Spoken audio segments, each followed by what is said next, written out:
Hi friends. If you click to check out the new Goss luxury eye palette in Pearl Moonstone, then please keep on watching.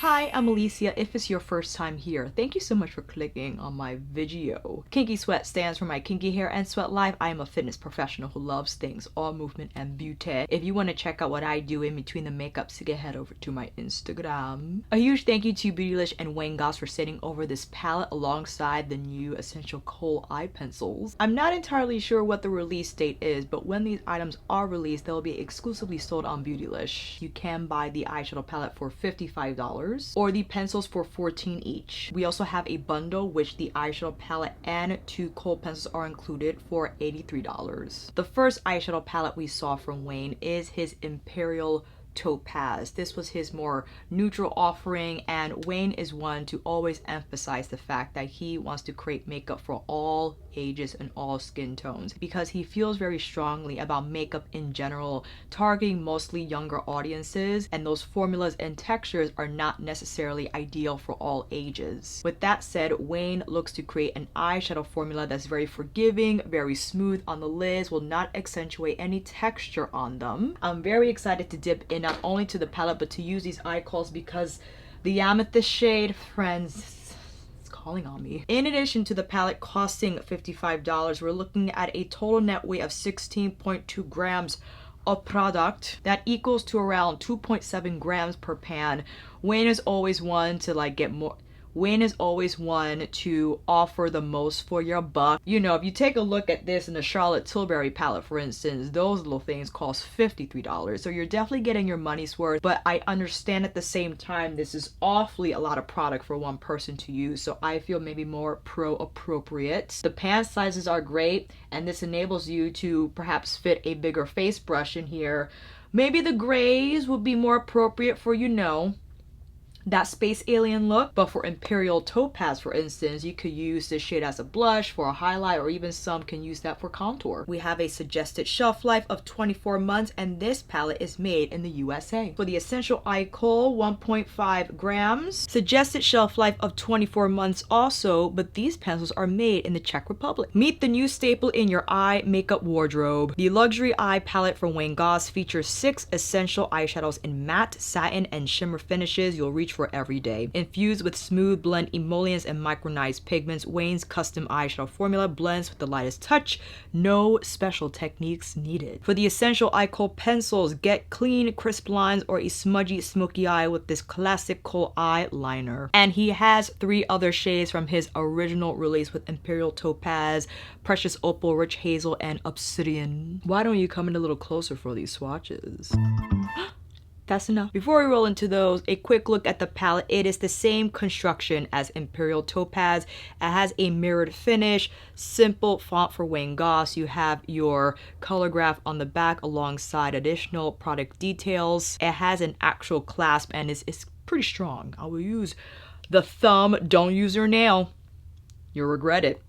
And a beautifully framed mirror. Shade number 1, Cool Light Peach with a satin finish. If you haven't used Goss shadows before, they are very soft. All about soft focus, all about not accentuating texture, whether you want to apply these on your lid or even on your face. Shade 2, Neutral Gray with a matte finish.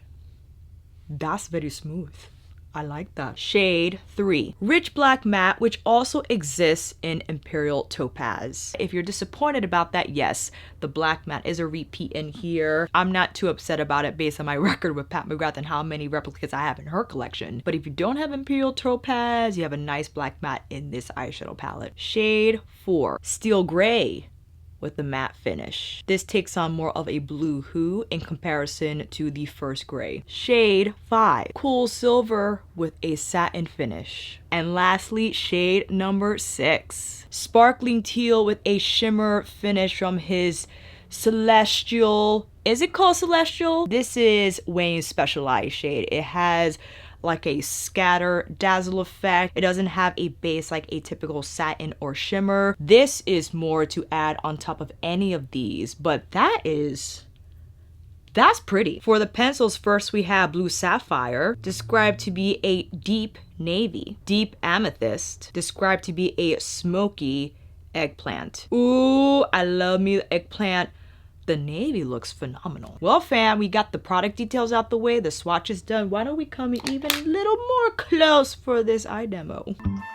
That's enough. I'm excited for this palette. I really do love grays, and I'm happy to see that Wayne committed to this color story, that you have the neutrals in Imperial Topaz, now you have blues and grays in this palette. Like, we're going all the way. Prepping the lids with my Hourglass Veil Eye Primer, applying that with my Esum V29 brush from their new V series, one of the best tools I have to apply this primer with. I definitely squeezed out too much, but it's fine. And I'll fix these brows post shadow application, I promise, fam. What shall we start with, fam? I'm curious to see how this shade applies just throughout the crease and lid, because I'm very fascinated by the texture, and I think, again, Wayne's intention was for mattes and satins and even shimmers to be used interchangeably in terms of eye placement, whether it be on your crease or just the lid. Of course, going in with his number 16. Taking the cool silver, and start winging that in. Oh, that's very soft, but very easy to blend and even tap on the crease. Much like his blushes and highlighters,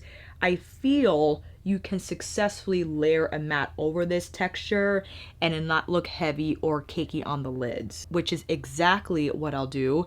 Tapping in to that neutral gray, but tapping it more on. So you see how it lays on the satin. It doesn't look chunky or doesn't look, you know how when you apply a matte over a shimmer and it's like, ooh, I don't know if I should have done that. This is relatively smooth. And the gray matte, that's great. Taking it here,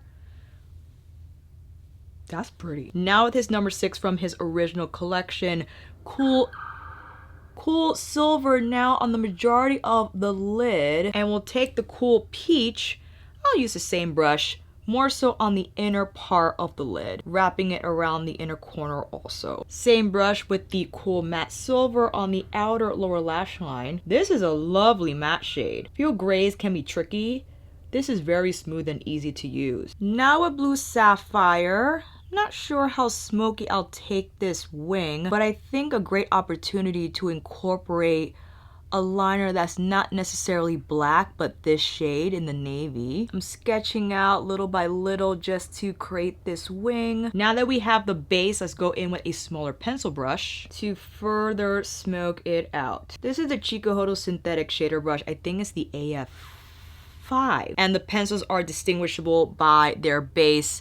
It takes on the color of the pencil. Going back and forth between pencil and brush to smooth out the wing. That looks nice. I think there's something on my brush because it's not letting me, unless this is a slightly more tight formula than his original pencils, but I think it was that brush. I'll revisit that hypothesis when we hop into Deep Amethyst for another eye look. This side, I want to start with the cool peach shade just on the lid. Because I think that's such a pretty shade to wear on its own. You could even take a little bit of the gray, or maybe you hop back into Imperial Topaz and use the matte brown in the crease. Actually, let's take some of that shade and tap it on the cheekbones. Think, however, I want to place this all over the lid. Tap it, tap, tap. Yep, right over the cool peach. I love blue grays. I think they're so pretty. They have such a lovely tone to it, and although a little bit blue I'm detecting here in this shade, I still consider it to be a neutral one. Now buffing the edges, and I find these blends so lovely that you don't necessarily need a neutral shade to feather the edges. This shade and both the one I used here feathers out really nicely on their own. Applying that shade first on the lid is coming through a little bit, and that's why it doesn't look completely opaque, but I like that because if you wanted to add a little bit of dimension and if you wanted a layer, or maybe you change your mind, you can have a little bit of that glow from the lid and it will naturally appear deeper on the outer corner and the crease. Same shade with the number 6 on the lash line. Cool silver satin on the inner lower lash line. Actually, I'm gonna take that on the inner corner. Now in Mel's demo, she had applied the celestial shade all over. So this is how it looks just matte, even if you have the Kohl satin on the lid and apply the matte thereafter. I think it's a really nice combination. But let's see how this celestial shade looks. Tap it, tap. That's pretty good adherence considering that I'm applying this on a matte. Again, tends to be drier. Not that I'm applying this on freshly primed lids. Not bad at all. Very easy to apply, and I think ideal again for lid textures that don't do well with the high shine metallic dazzle finishes. This gives you the light and reflectivity without accentuating texture, and again while looking light on the eyes. With this number 7 shader in with the matte black, just tapping the outer edges of the lash line here just to create a little more schmirk. We have a little fallout from that shade, but inevitable considering that I did apply it on top of a matte. Not mad about it at all though. Just smoothing this out even more. All right, let's apply some lashes and I'll be right back. Here's a close-up of the final looks. We have Chandelier Luxe lashes in Lady Grace. Here's our low-key steel blue silver eye with the deep navy pencil and the gray matte with the blue shiny shade, shiny, on the lid and a little bit of the black matte on the lash line to define. And here's a wide shot of both looks. On the lips, I have the Lisa Eldridge Gloss Embrace in Muse, topped with Wayne Goss's Gloss in Hibiscus. I love how these turned out. Although they do both look steely gray, I do find that they're distinct in terms of style. You have a lighter smoky eye with a heavier wing, and this is definitely more smoke for you. So maybe in the next round we'll mix the gray and the black to create even more smoke and maybe play with the celestial shade a little more. With that said, I'll be back with bare eyeballs and we'll start it up again. Cool blue gray on the outer portion of the lid as well as the inner, creating these nice matte brackets, starting to blend them out as they build shape, taking the more neutral matte gray to connect those brackets and just building out the outer lid here. Now with the cool peach on the center, I thought maybe a nice opportunity to introduce this shade on the lid with the gray. That's very pretty. I had to do the halo. Had to. I want to start this eye because I'm toying with the possibility of maybe doing like a cut crease situation. Now with Deep Amethyst, I'm going to start building out this wing. I don't know if it's going to work though, fam, so we shall see. So I want to incorporate the shade in some capacity. Esum V31. Yeah, I think these pencils, dare I say, are a little tighter than his first 3. It could be they were by my window last night and it was in the 40s. So they probably needed a little warming up. I'm also doing it on top of the hourglass. So the hourglass is going to, unfortunately, make them a little more sticky to use. Whereas if I just applied it straight on my lid, I will probably have a little more glide. That's probably why they're not moving as well. Alethea, you silly. Okay, I like. Now with the cool gray, this is with Wayne's synthetic pencil brush. I'm gonna just carving out right here in the crease. And with Wayne's number 5 pencil with the black matte, ooh, I'm gonna just start to trace it out in order to create the gradient. So we have the black matte at the end of this wing, and then we have the gray in towards closer to the nose. It's a little avant-garde for Wayne, but I figure since we went pretty simple with the first round, this round is for play. You know what I'm saying? And now with Cool Peach, to kind of, you know, clean up the underside of the wing. You can't take concealer for sure. It will be a sharper edge. But you know, my edges are soft, so it's okay. I do like the gradient from gray to black, so I'm really happy how this turned out. Right now, I'm just refining the edges. Taking a little bit of the silver satin, more so on the very inner part, so it doesn't appear as cool matte gray, but the gradient continues. I didn't mention this, but the last round, I applied the navy on the waterline. Let's apply Deep Amethyst for these eyes. Blue-gray on this lower lash line. Taking the black, and we will use that for this lower lash line. And to incorporate the celestial shade, I think For this eye, we could put it on the inner lower lash line. A great area to place the party shade, if you will, if you're not comfortable applying it on the lid. And why not? I'm gonna put it on the inner part on top of the amethyst pencil so it could move into this gradient. All right. Step on some lashes and I'll be right back. Here's a close-up of both eye looks for round 2. We have a little smokier with the celestial shade on the inner lower lash line, and here we went wham bam with the double cut crease and the celestial on half of the amethyst wing, and still have the chandelier Lady Grace lashes on. And a wide shot of both looks. I have the same lip combo from the first round, and to quickly say, you can keep it exclusively gray. If you wanted to smoke it out more, you can take a smaller brush here, let's say the number 4, tap into the matte and just tap that on the very outer part of the outer corner. These have punch but build successfully, so you'll get the color right away, and that's one way you can definitely smoke it out. And if you just wanted to keep it on the outskirts of the look, take a smaller brush with that same matte black, cradling the lower lash line to the top, and you can have that really nice smoke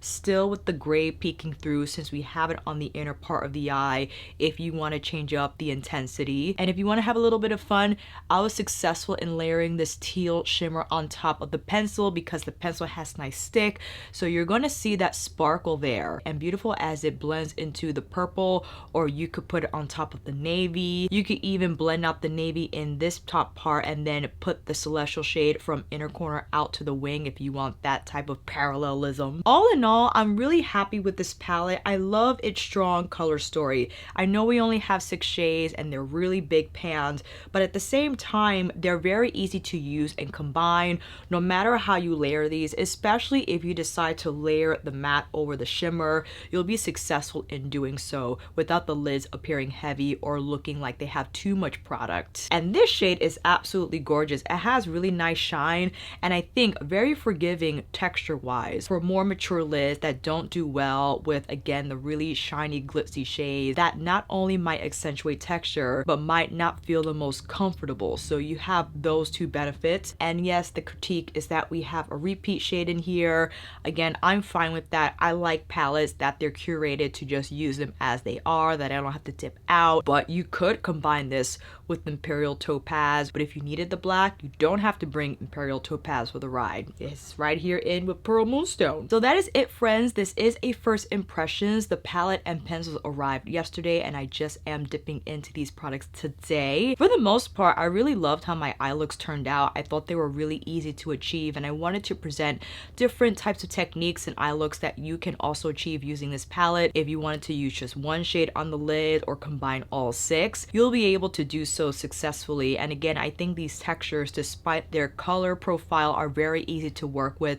These grays are phenomenal. Whether you want to pack them on or blend them in, I think you will get that color richness. Well, more specifically from this eye, I just love that smokiness that you get from the gray, and that when you start to layer them, they don't appear muddy. They still appear true to their color, how they show in pan, and translate very well on the lids. So if you weren't too crazy about Imperial Topaz, maybe you will like this one, or maybe not. You just don't like both. Regardless of that, fam, let me know if you plan to pick up Pearl Moonstone, if you want to skip it, what other items you might have on your radar. And until then, that is a wrap. Thank you all so much for watching. I hope this video helped, and if you like this video, please give it a thumbs up and maybe consider subscribing to my channel. And until then, I'll see you on here again with another review tutorial, 4-look eyeshadow palette video, monthly favorites, or nightly life chit chat. Take care, and I will see you again soon.